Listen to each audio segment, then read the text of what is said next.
لا إله إلا الله لا إله إلا الله لا إله نحمده ونصلي على رسوله الكريم أما بعد فأعوذ بالله من الشيطان الرجيم بسم الله الرحمن الرحيم ويقولون متى هذا الوعد إن كنتم صادقين ما ينظرون إلا صيحة واحدة تأخذهم وهم يخصمون فلا يستطيعون توصية ولا إلى أهلهم يرجعون صدق اللہ العظیم۔ سورہ یاسین کی آیت نمبر 48، 49 اور 50 آپ حضرات کے سامنے تلاوت کی ہیں۔ آیات کریمہ کا ترجمہ یہ ہے، اللہ رب العالمین ارشاد فرما رہے ہیں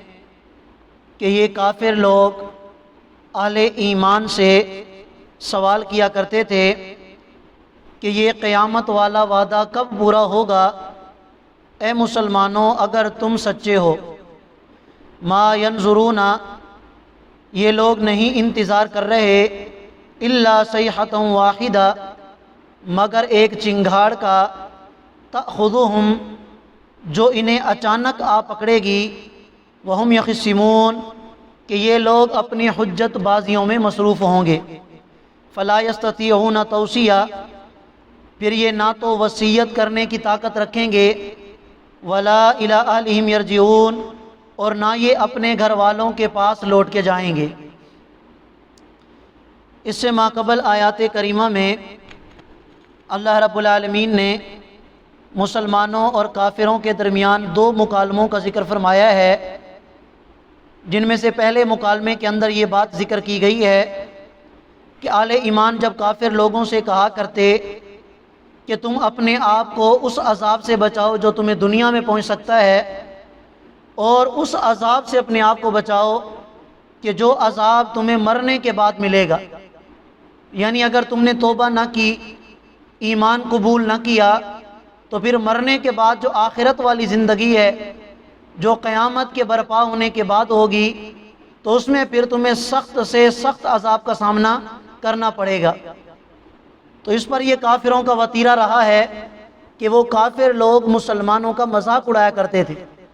اور مذاقاً پوچھا کرتے تھے متی ھذا الوعد ان کنتم صادقین، کہ بار بار تم ہمیں قیامت سے ڈراتے ہو، تمہیں خود بھی پتہ نہیں ہے کہ یہ قیامت کب آئے گی، ذرا ہمیں بھی بتاؤ کہ کون سی تاریخ ہوگی، کون سا دن ہوگا، یہ قیامت کب آئے گی۔ کافر یہ جو سوال کیا کرتے تھے، ان کے سوال کا مقصد تحقیق کرنا نہیں تھا، بلکہ ان کے سوال کا مقصد تھا مذاق اڑانا۔ گویا یہ بازوبان حال یہ کہا کرتے کہ معاذ اللہ کوئی قیامت نہیں آئے گی، نہ مرنے کے بعد ہم دوبارہ زندہ کیے جائیں گے، نہ کوئی حساب و کتاب ہوگا، ہر چیز کا یہ انکار کیا کرتے تھے۔ تو آج جو آیات کریمہ آپ حضرات کے سامنے تلاوت کی ہیں، ان میں اللہ رب العالمین نے قیامت کا ذکر فرمایا ہے۔ آپ حضرات یہ بات جانتے ہیں کہ ایک قیامت جو برپا ہوگی کہ جس سے یہ سارا عالم تباہ ہو جائے گا، جسے نفخہ اولا کہا جاتا ہے، پھر نفخہ ثانیہ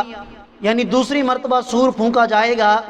جس سے جتنے بھی لوگ قبروں کے اندر ہوں گے وہ سارے کے سارے اٹھ کر اللہ تعالیٰ کی بارگاہ میں پہنچ جائیں گے۔ تو پہلے اللہ رب العالمین نے نفخہ اولا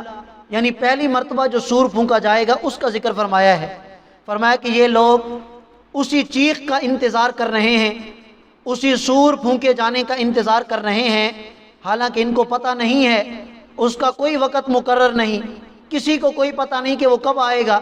اللہ کی ذات بہتر جانتی ہے کہ قیامت کب آئے گی، کون سا دن ہوگا، کون سا وقت ہوگا، کون سی تاریخ ہوگی۔ حتیٰ کہ روایات میں آتا ہے کہ قیامت اتنی اچانک آئے گی کہ دو بندے، ایک کپڑا بیچنے والا، دوسرا کپڑا خریدنے والا، ان کے درمیان میں کپڑا جو ہے وہ پھیلا ہوا ہوگا، وہ سودے میں لگے ہوں گے کہ اچانک قیامت آ جائے گی، ان کو کپڑے کو طے کرنے کا بھی موقع نہیں ملے گا، لوگ اپنے معاملات میں مصروف ہوں گے، انہیں اتنی بھی مہلت نہیں ملے گی کہ وہ اپنے بارے میں کسی کو وصیت کر کے جائیں۔ اور اللہ فرماتے ہیں وَلَا إِلَىٰ أَهْلِهِمْ يَرْجِعُونَ، جو بازار میں ہوگا وہ بازار میں رہ جائے گا، جو گلی میں ہوگا وہ گلی میں، جو مسجد میں ہوگا وہ مسجد میں، گھر والوں کے پاس یہ لوٹ کر نہیں جا سکیں گے، اتنی اچانک یہ قیامت قائم ہو جائے گی۔ اور اس کے بعد اللہ فرماتے ہیں وَنُفِخَ فِي الصُّورِ، پھر دوسری مرتبہ سور پھونکا جائے گا، فَإِذَا هُم مِّنَ الْأَجْدَاثِ إِلَىٰ رَبِّهِمْ يَنْسِلُونَ، تو پھر یہ اچانک سارے کے سارے اپنی قبروں سے نکل کر اپنے رب کی طرف تیز تیز چلتے ہوئے جائیں گے۔ قالوا، اس وقت یہ کافر لوگ کہیں گے یا ویلنا، ہائے ہماری کم بختی، من بعثنا من مرقدنا، کس ذات نے ہمیں ہماری قبروں سے دوبارہ زندہ کر دیا، دوبارہ ہمیں اٹھا دیا۔ حالانکہ کافروں کو قبروں میں بھی عذاب ہوگا، لیکن یہ کافر لوگ اس وقت اس وجہ سے کہیں گے کہ آخرت کا جو عذاب ہے وہ قبر کے عذاب سے بھی زیادہ سخت ہوگا، تو یہ کہیں گے کہ ہم وہی قبر میں ٹھیک تھے، ہم عالم برزخ میں ٹھیک تھے، ہمیں جو وہ عذاب مل رہا تھا وہ ٹھیک تھا، یہ تو بہت سخت عذاب ہے۔ تو یہ اس وقت کہیں گے ہائے ہماری کم بختی، جس نے ہمیں عالم برزخ سے دوبارہ زندہ کیا۔ ھذا ما وعد الرحمن، تو پھر کافروں کو جواب دیا جائے گا کہ یہی وہ چیز ہے کہ جس کا رحمان نے تم سے وعدہ کیا تھا، وصدق المرسلون، اور اس کے پیغمبروں نے سچ کہا تھا کہ ایک دن آئے گا، قیامت برپا ہوگی، تم سارے کے سارے دوبارہ زندہ کیے جاؤ گے اور اپنی رب کی بارگاہ میں پیش کیے جاؤ گے۔ اللہ فرماتے ہیں ان کانت الا صیحۃ واحدہ، اس کا ہم نے نظام بنا کے رکھا ہے کہ یہ صرف ایک چیخ ہوگی، سور پھونکا جائے گا، فَإِذَا هُمْ جَمِيعٌ لَدَيْنَا مُحْضَرُونَ، تو سارے کے سارے انسان جمع ہو کے ہماری بارگاہ میں پیش کر دیے جائیں گے۔ تو کیسا وقت ہوگا کہ ایک تو پہلی مرتبہ سور کا پھونکا جانا کہ جس سے سارا عالم تباہ ہو جائے گا، پھر دوسری دفعہ حضرت اسرافیل سور پھونکیں گے جس سے سارے انسان اللہ کی بارگاہ میں پیش ہو جائیں گے، وہ بھی کہ جو نہیں مانتے اور وہ بھی جو قیامت کے ماننے والے ہیں، سارے کے سارے اللہ کی بارگاہ میں پیش ہوں گے۔ لیکن خوش قسمت ہوں گے وہ انسان کہ جنہیں اللہ تعالیٰ اس دن بغیر حساب و کتاب کے جنت میں بھیج دیں گے اور جہنم کے عذاب سے ہمیشہ ہمیشہ کے لیے ان کے لیے خلاصی ہوگی۔ اور وہ کون لوگ ہوں گے کہ جو ہمیشہ ہمیشہ کے لیے جنت میں جائیں گے اور جہنم کے عذاب سے بچ جائیں گے؟ تو اس قرآن کریم کے شروع میں اللہ تعالیٰ نے بیان فرمایا ہے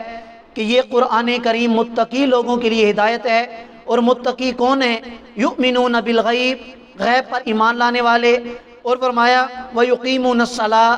نماز کو قائم کرنے والے، اور فرمایا وَمِمَّا رَزَقْنَاهُمْ يُنْفِقُونَ، اللہ کی راہ میں مال خرچ کرنے والے، یؤمنون بما انزل الیک وما انزل من قبلک، قرآنی احکامات پر عمل کرنے والے، وبالآخرۃ هم یوقنون، آخرت پر یقین رکھنے والے۔ یہ 5 صفات جس کے اندر ہوں گی، فرمایا اولئک علی ھدی من ربہم واولئک هم المفلحون، یہی لوگ کامیاب ہوں گے، اور ایسی کامیابی کہ جس کے بعد پھر کوئی ناکامی نہیں ہوگی۔ تو اللہ تعالیٰ ہم سب کو سمجھنے اور عمل کرنے کی توفیق عطا فرمائے۔ جزاکم اللہ۔